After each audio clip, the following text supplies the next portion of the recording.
Alfredo Marcucci, il gran bandoneonista.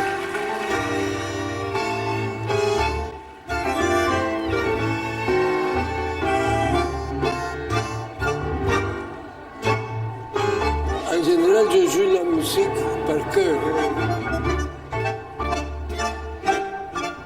Alors, je regarde le couple danser, toujours une vraie émotion, surtout quand on voit les gens, l'enthousiasme qu'ils dansent, ils dansent, ils dansent.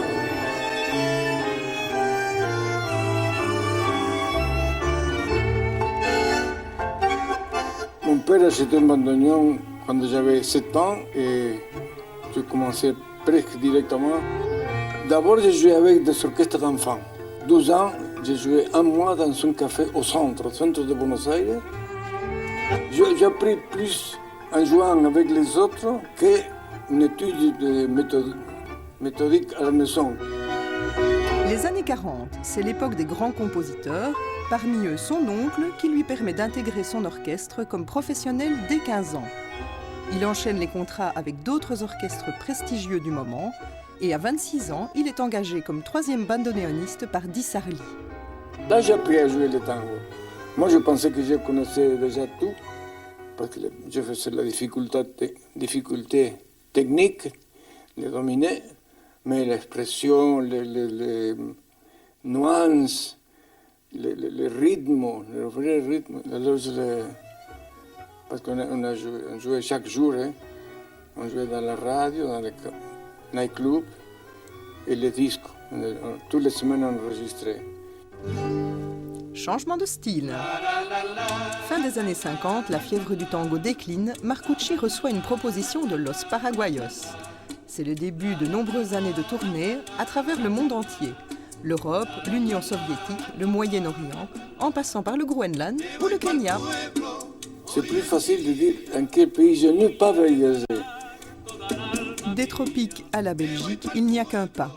Le groupe est basé à Anvers. En 1965, il y rencontre sa femme, serveuse dans un café. Alors, comme je commençais à parler l'anglais, j'ai ouvert petits yeux et j'ai dit « Are you married ?» Et il a ouvert grands yeux. « Non !» il dit.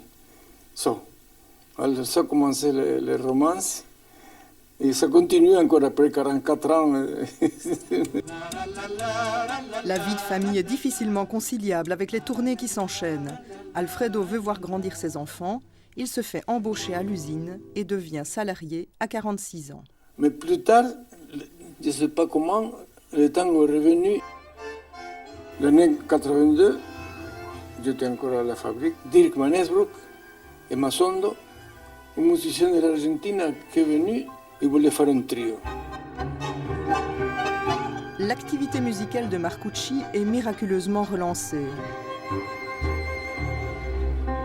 Il transmet son savoir dans des cours et les premiers orchestres belges voient le jour. Depuis 28 ans, le bandoneon de ce grand musicien anime l'âme de nombreux ensembles européens. Des années 30 à 2010, c'est le souffle de l'âge d'or du tango qu'il nous offre à écouter.